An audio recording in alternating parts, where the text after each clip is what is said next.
Hello, Rams fans, and welcome back to Ram It Down Your Throat. Turf Show Times is, sort of video debate forum that we had been doing, and we took a little hiatus, and that is in large part due to the fact that my co-host, my esteemed colleague, formerly of the Pennsylvania area, now lives out here in the previous home of the Chargers. As you can see there by the lovely ball cap on his head, he has moved across the country to San Diego. Mr. Blaine Grisek. Blaine, how's the move, man? It's coming along. Still kind of unpacking here and there, but it's good to be in the California area. Sunny and 65, 365 days a year. It doesn't get much better than that. And then, San Diego, 2-hour drive to LA to see my Rams play every Sunday? It's a pretty good deal. You can't really beat it. And we would be remiss if I didn't mention your lovely Nova Championship shirt there, as tonight North Carolina and Gonzaga is duking it out for the crown for the men's basketball championship. Oh, yeah. Anything to throw a dig at those Tar Heels. Yeah, anything at all. What's our score? Let me check. It is 2 seconds here. My phone still says 46-47. All righty. Well, North Carolina with the 1-point lead. Hopefully Gonzaga is able to turn it around there. But as we turn our attention, speaking of things that need to be turned around, to the Los Angeles Rams. And our first topic, should the Rams trade into the first round of the NFL draft? So for those of you who aren't familiar with the show, both of us, prior to the show, we work it out. We each take a position on a topic and we argue the pros and the cons. Try and make a compelling case, as compelling of a case as we can. And then at the end of the day, you guys get to make up your minds about which is the better solution. If you want to tell us which one of us crushed the other one in the debate, that's fine. But really the idea here is to sort of present things from all angles so that you have, you're more informed when you go into a debate with your friends about these topics. So I have been dutifully given the yes argument for the Rams trading into the first round of the NFL draft. And here's why you would do it if you are the Rams. First off, when I say that if they're going to trade into the first round, I think they need to do so. They obviously don't have the capital to do what they did with the Goff trade, right? No, definitely not. If they do trade, it has to be into like the 25 to 32 range. It's not into the top 10, top 15. So we agree that any movement that would be made, we're looking at the most maybe 10 to 15 picks. 15 would be really stretching it, probably sliding up around 10 spots into that 23, maybe 25 range is probably most likely. But with the right suitor in a needs-based draft, you could see them going up a bit higher. Again, it just depends on who you're dealing with. So if the Rams come across a playmaking wide receiver that they just cannot pass up, a true number one target, and he's fallen. Like, say you get a chance to make a run at Corey Davis, and Corey Davis has fallen. Mm-hmm. I absolutely think the Rams need to make that trade. I think they need to move up. I think they need to grab him. Why the Rams should trade up into the first round is if a combination of things happen. A, the prospects in question are still on the board. Like the can't miss prospects that you've talked about, you've interviewed, you've identified. It's on the board. It makes sense for you as an organization. That's priority number one. The second thing is does this pick move the team and help the team now? And in the case of an impact wide receiver, a guy like Corey Davis, I think that automatically gives Goff a weapon. I think that opens up the field for him because, we talked about this with Justice Mosqueda on the previous Turf Showtimes radio.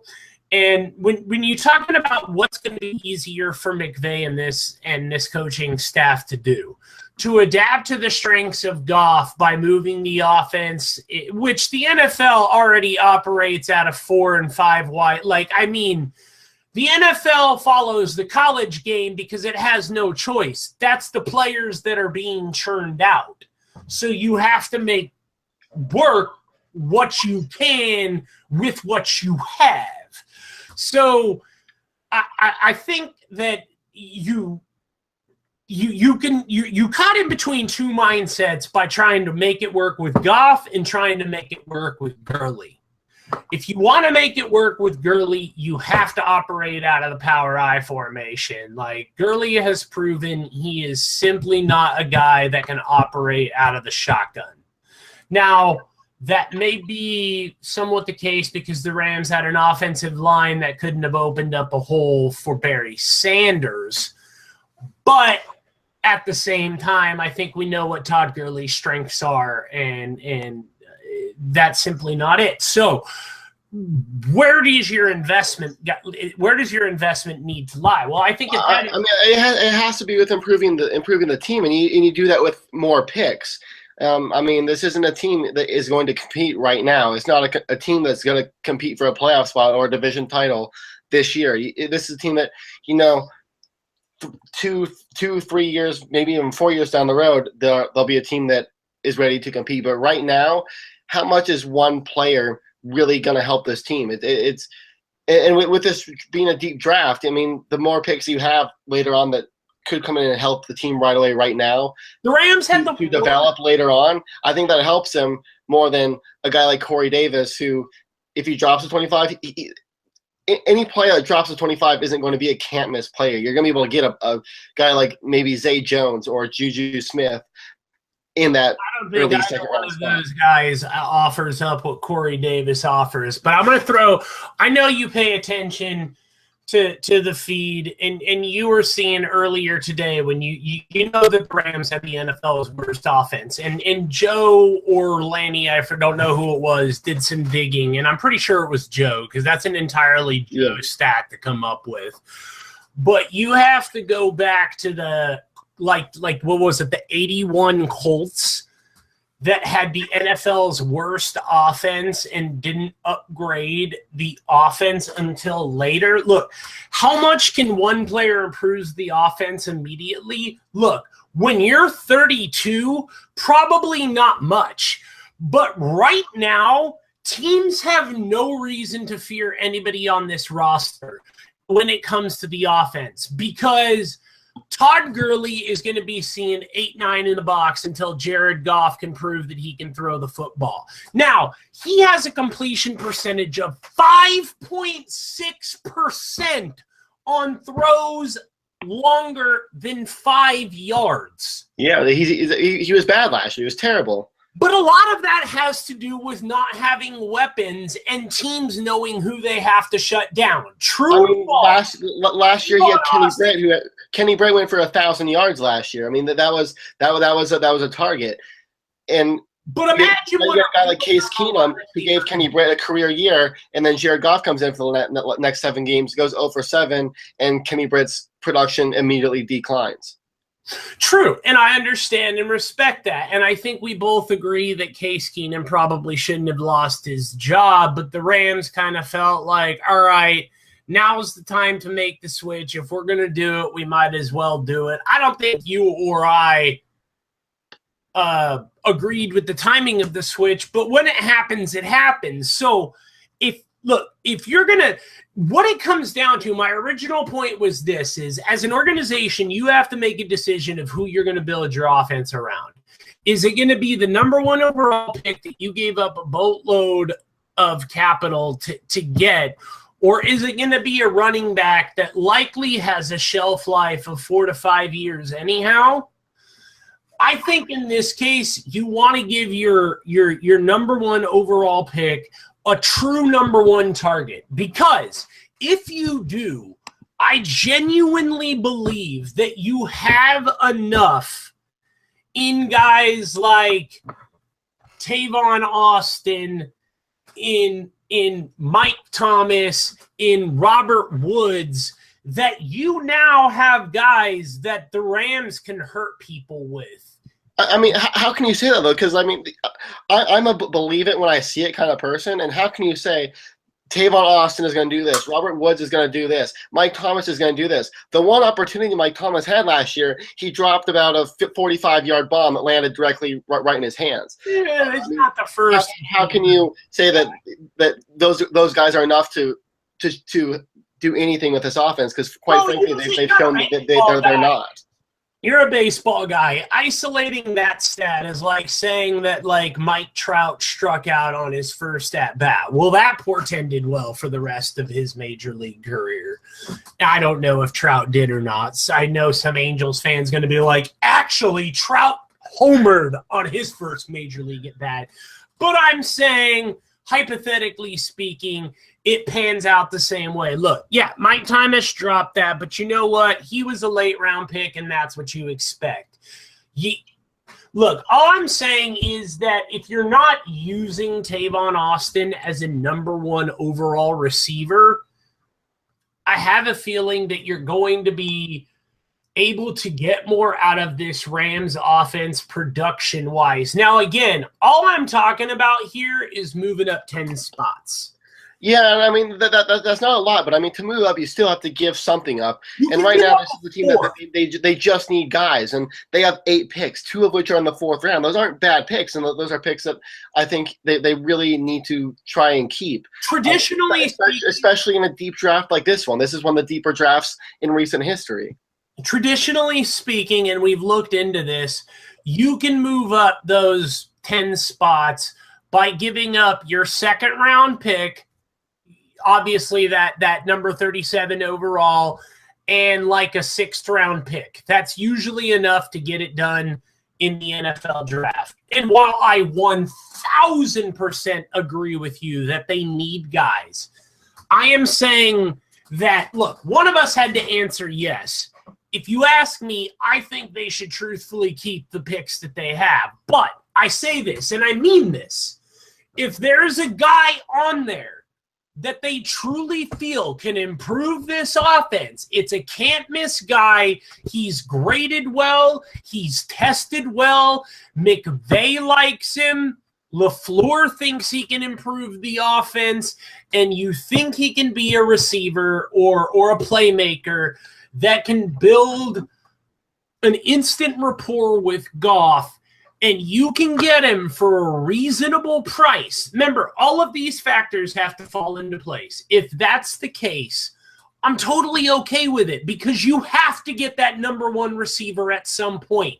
This just happens to be a deep enough draft that you might be able to get a true number one receiver later on in the draft because exactly, and that's exactly what my point is. You know, if they stand with 8 picks, if they stand pat, guys are gonna fall. I mean, teams ahead of them can't take everybody. Guys are gonna fall to them, and if they get players that can play, you know, if they miss out on a guy like Forrest Lamp or Zay Jones, they can still get somebody like Dan Feeney to help out the offensive line, or Jared Davis to put in that linebacker to bring them some athleticism inside. If they miss out a guy here, there's still going to be someone else they can take. They can't use their first pick on defense.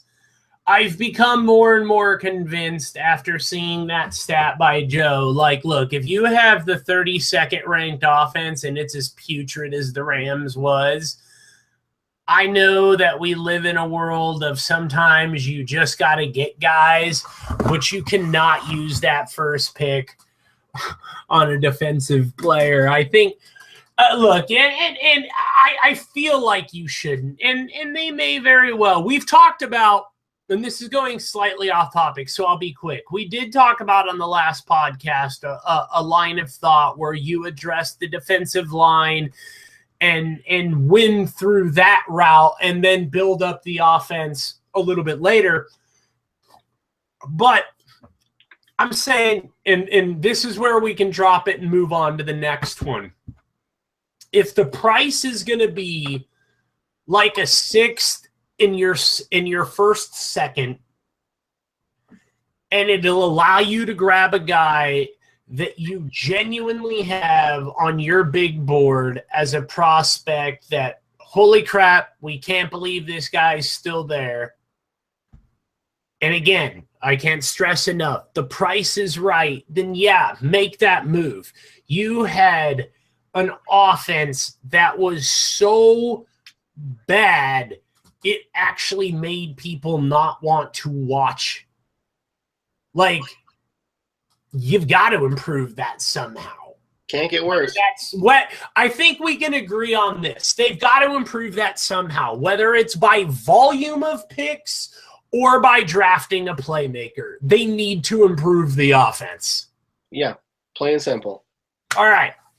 So our topic 2 is that the Rams are now going to be featured on All or Nothing, Amazon's series that looks at the previous year's iteration of a team.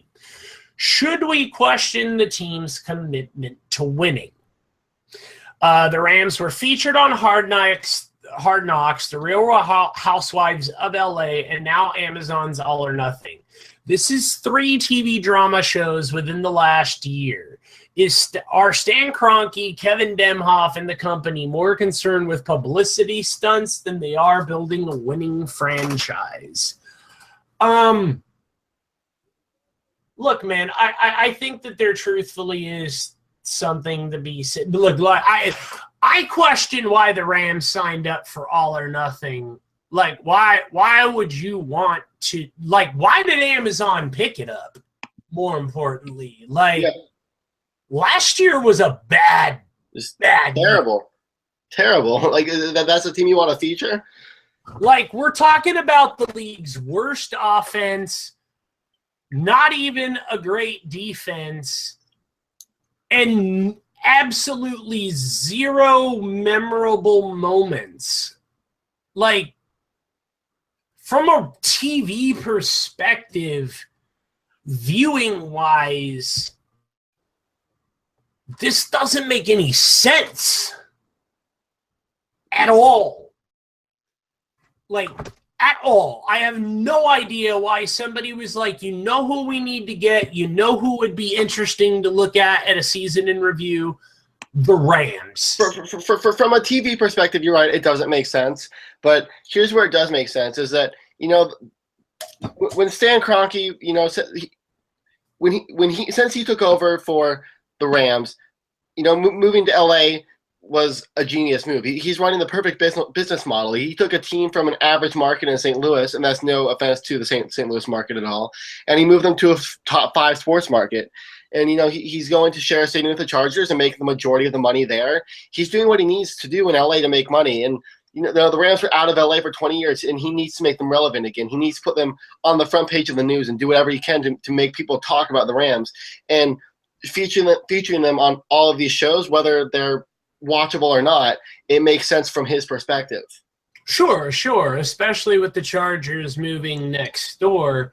Look, I just have to question, look, really what's more important right now. Like, you're coming off a year that was as bad as last year was.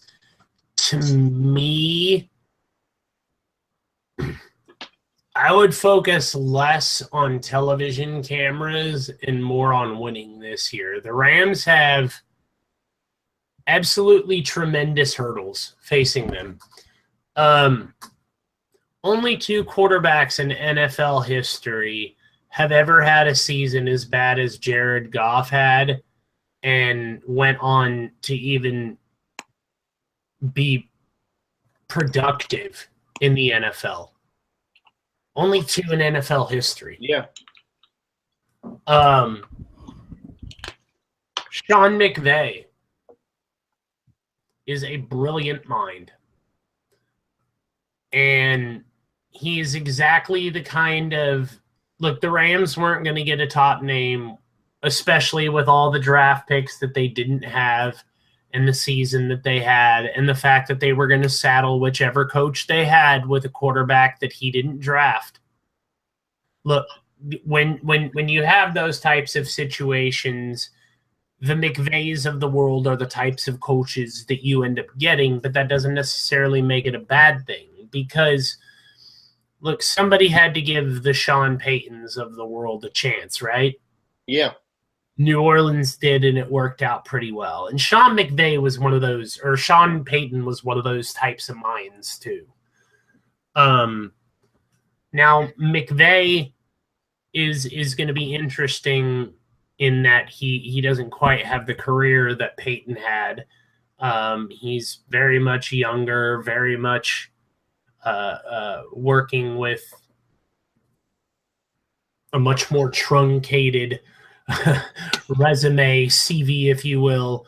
But he's still a first-time head coach in the NFL with a team that had the worst offense in the league and a quarterback that had a historically bad year. Yeah, and I mean, Stan Kroenke knows that. He knows that the Rams have all these hurdles that they need to get over. He knows that. And last year, Kroenke knew that Case Keenum wasn't going to win. But for the most part, Kroenke is in total control of what will and won't be shown. He can make the Rams look like Disney World. Kroenke he's focused on the big picture, and that's the new stadium. And in the end, that's when the Rams will hopefully be ready to start winning.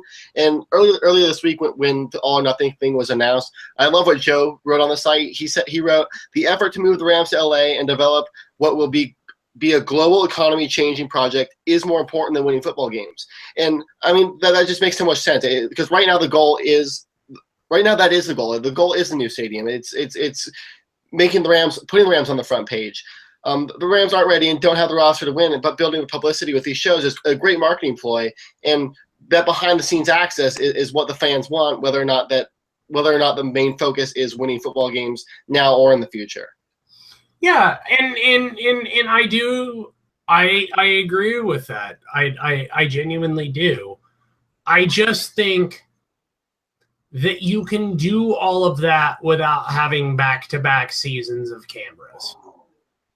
Yeah, I mean, it's a distraction, but I mean, the fans, they want that behind-the-scenes stuff. Like, how can you give the fans that access and give them that access to the team without putting the cameras in the player's face? Let me give you an alternative here, okay?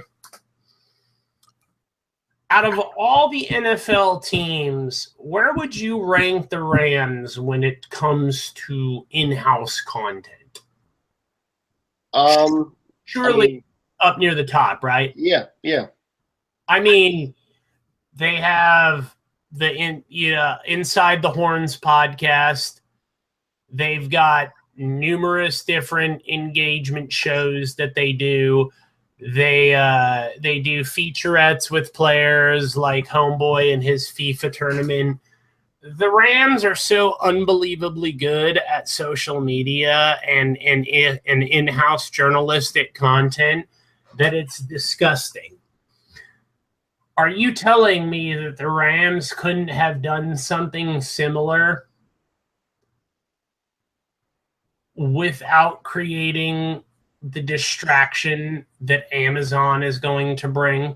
I don't think so. No, you're not going to get the access to the locker room. The Rams can't get access to You're not going to get the access to training camp, to the film rooms. You're not going to be able to see what all these position coaches are doing. You're not going to be able to see the cuts and everything that goes on around the team just with social media. That requires I'm not saying and NFL films to be there and get in the players' faces with the cameras. I'm talking about the Rams bringing cameras and doing their own stuff in a controlled environment rather than signing these contracts. That's basically what they're doing. Because I mean, you can't tell me Stan Kroenke isn't in somewhat control of the content that goes out on this Amazon show or what went out on Hard Knocks. Ooh, man, I am sure that Stan Kroenke has somewhat of a say in it, but not too many people win arguments with Jeff Bezos. I mean, is Kroenke going to give access to these cameras if they're going to make his team look like a giant shithole?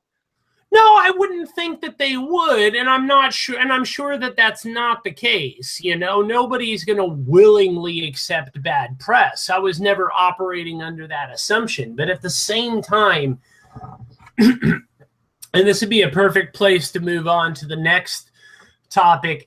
At the same time, I genuinely feel like the Rams have so many things. A first-time offensive coordinator, a first-time head coach, a quarterback that needs a turnaround in the worst way possible, a running back that needs to find his groove, a secondary that's fallen apart. Remember, Joe had tweeted also, this time last year, Les Snead said re-signing the secondary was priority A. As of, right now, everybody is gone, and they've now franchise tagged Trumaine Johnson for the second year in a row. Like, there are just so many other things that I feel warrant the attention of the Rams.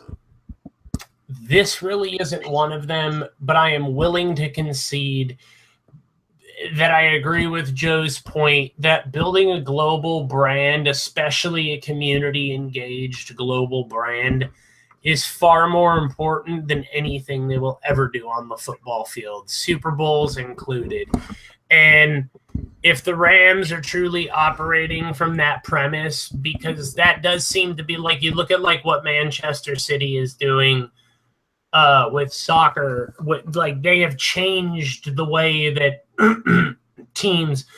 Manchester United used to be thought of as a global brand. Then City came along and bought teams on 4 different continents and created a city football group. And now, I mean, global. Stan Kroenke, as the owner of Arsenal, surely saw this unfold and said, you know what?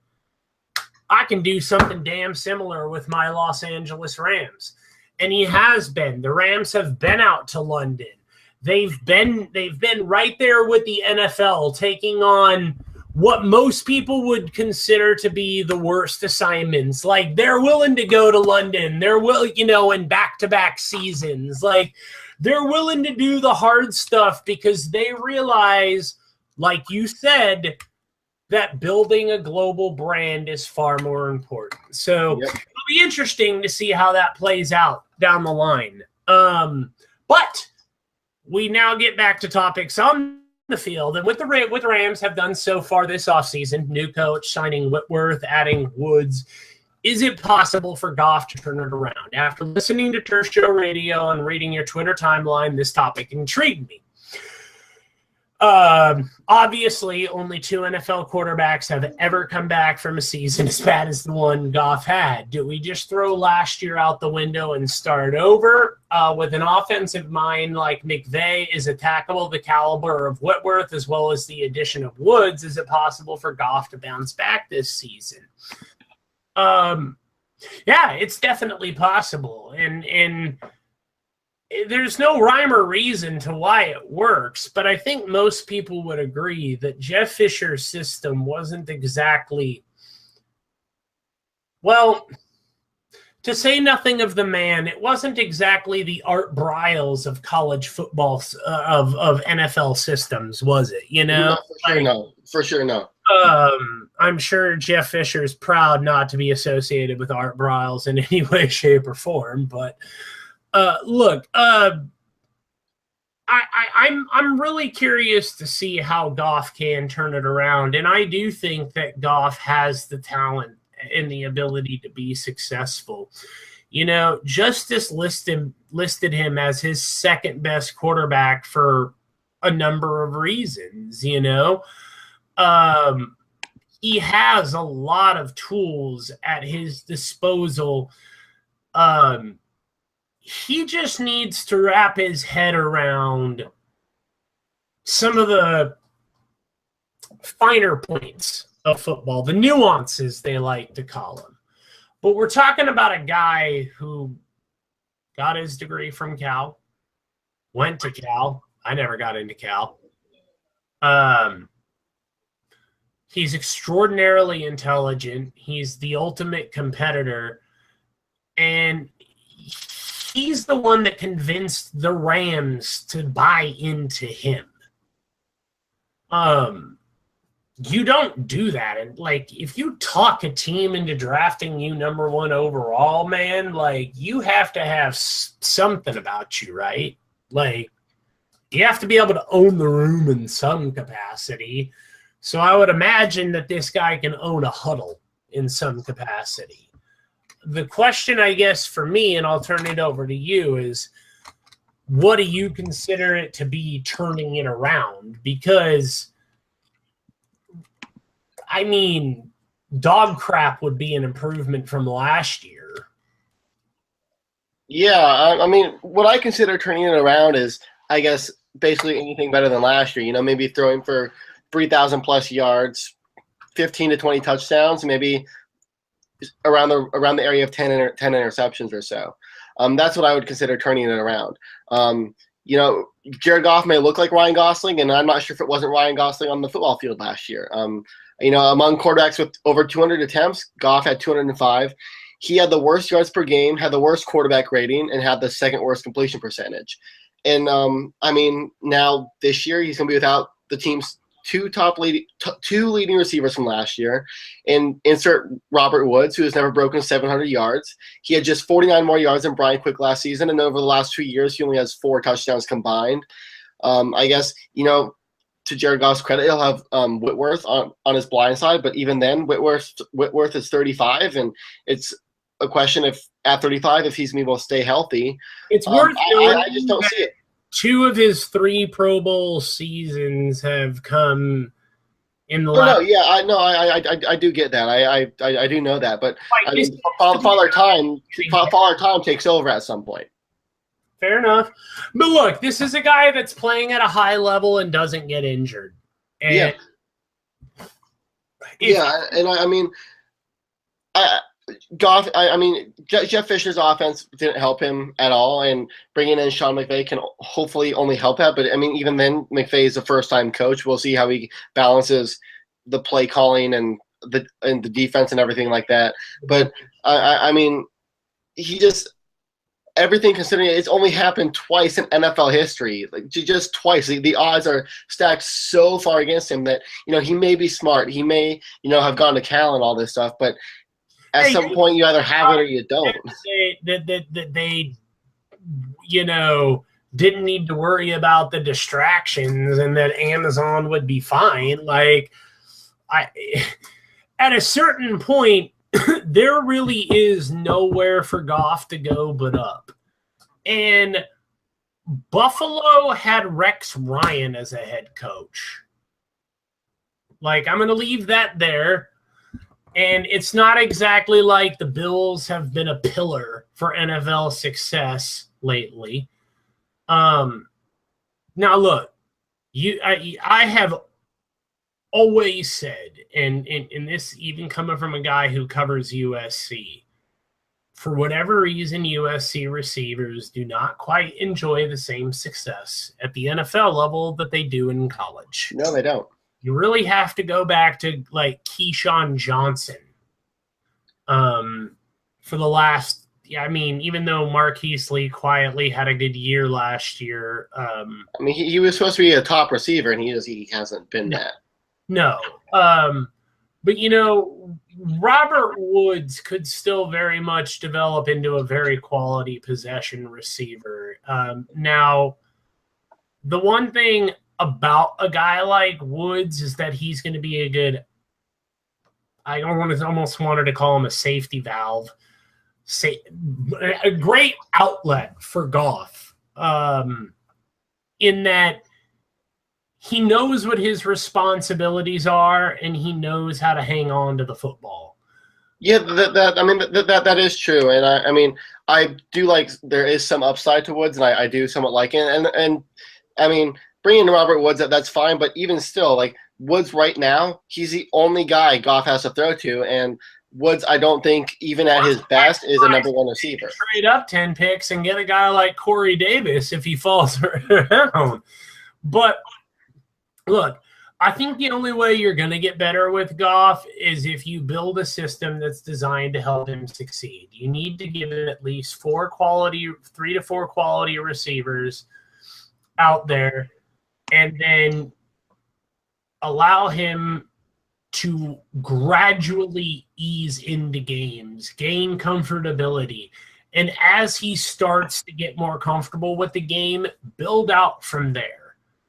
This is a guy that once he gets going is sort of like a freight train barreling downhill. He's very difficult to stop once he finds his groove. But the Rams presently, as they're presently constructed, neither have the weapons nor the makeup of a team built for Jared Goff or Todd Gurley. Exactly. I mean, if only 2 NFL quarterbacks have ever had a season like Jared Goff just had and bounced back from it, and Jared Goff has everything stacked against him right now, what are the odds? The odds are so far stacked against him. I don't see how he bounces. How he has. He can't possibly be worse. That's how he improves. Is he can't possibly be worse. And I also think that McVay is going to be the kind of guy who simplifies things for Goff, whereas Fisher wasn't really a big fan of it.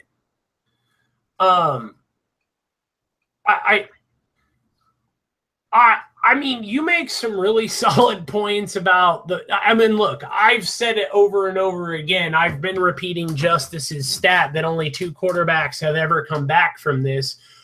But the question was this: can he bounce back this season from last year? Look, he only has up.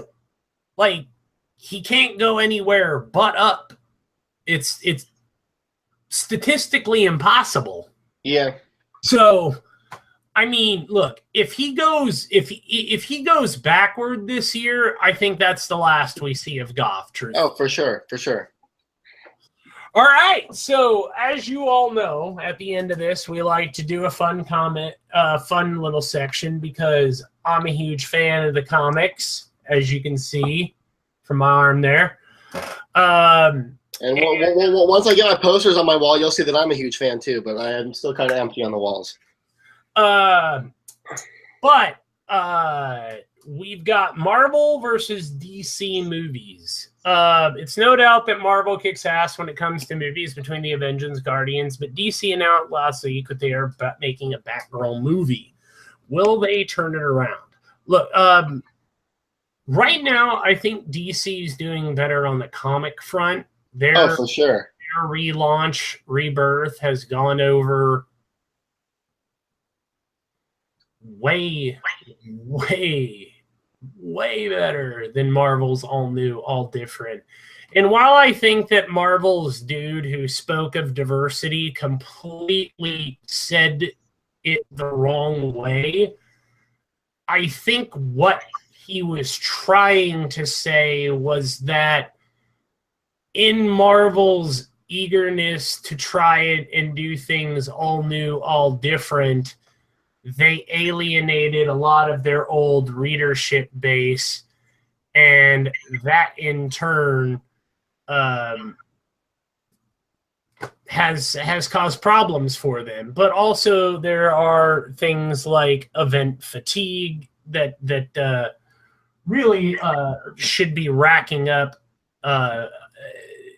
I'm sorry, I'm distracted by a green dot in the bottom corner of my thing, but I just now realized what it was.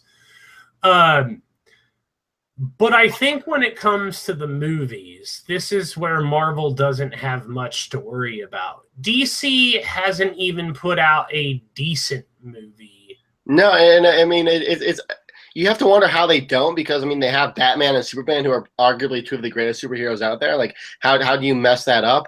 But somehow they have managed to fail epically when it comes to that. And I think now with coming out with a Batgirl movie where the expectations maybe aren't so high, and they have that his name he's not going to mind, but he directed the Avengers movie. He's gonna do the writing.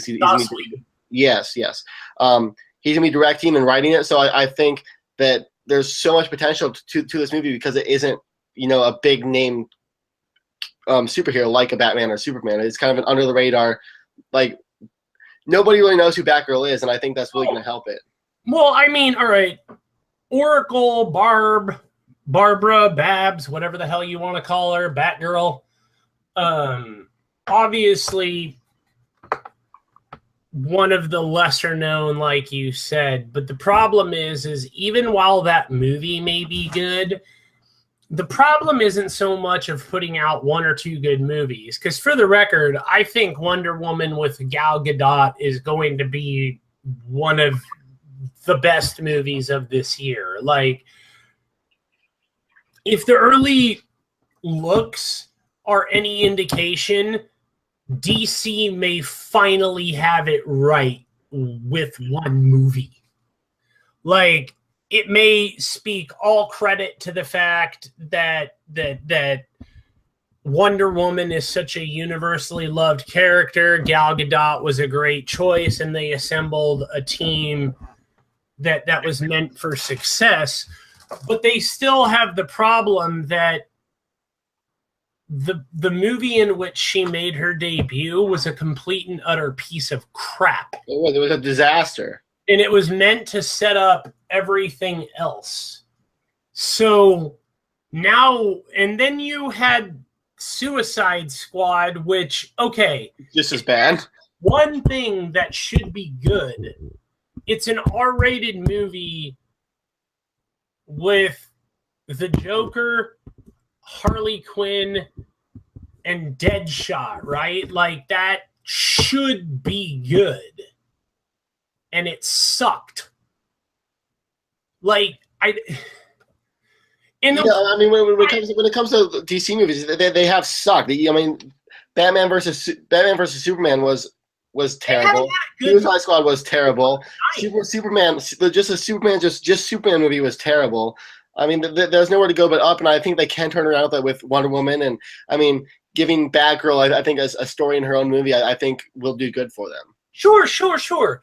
I'm not opposed to the Batgirl movie. I hope that it succeeds at every level, and I hope genuinely that Wonder Woman is as good as it looks and not as good as some of the trailers have looked, only for it to end up being another DC movie. But the larger problem still remains that Marvel now has a 10-year head start. Oh, for sure, yeah. A 10-year head start of building up a universe that is now on 3 different mediums: film, television, and Netflix. And DC is struggling to get even...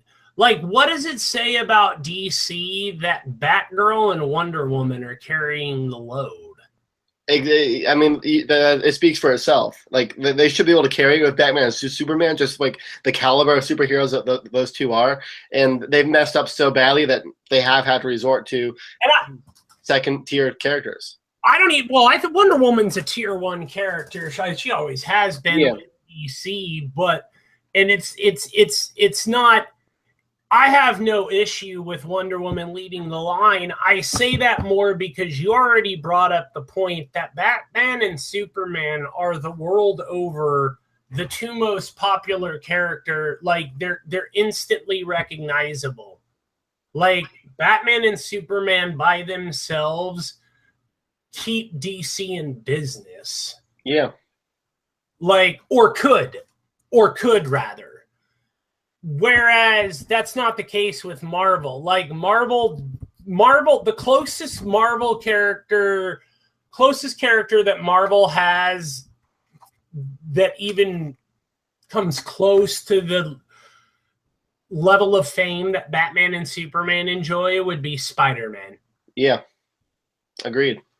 And DC has 2 of those characters. So when I say, what does it say about DC that Wonder Woman and Batgirl are headlining? It's not so much that what does it say about them that those are the 2 characters, as much as the 2 most profitable heroes in the world have been just in crap movie after crap movie after crap movie, And then along come the women, and they're like, all right, guys, you guys have screwed this thing up enough. We're going to make a decent movie. Like, step aside, boys. Yeah. So, I don't know, man. I think that it's a tie for overall, but I think when it comes to movies, it's Marvel hands down right now. Without a doubt. All right, so there you have it. That has been this week's Ram It Down Your Throat. Now that Blaine is back, we will try to be more consistent with these things. If you have questions, comments, or concerns, you can get at us. Be sure to follow us on Twitter at Turf Show Times. You can also find us individually on Twitter at BX Grisak, GRISAK 1993. Yep, you got it. Boom. BX Grisak 1993, or you can follow me at Fight on Twist. And we will be back this week on Turf Show Radio with a twofer, as we are going to be talking to Joe Goodberry of NFL 1000, and we will also be talking to the voice of the Los Angeles Rams, Mr. J.B. Long, who is currently enjoying a gorgeous view in Austin, Texas. So thanks very much for joining us, and we look forward to catching you guys next time right here on Ram It Down Your Throat. All righty. We are good.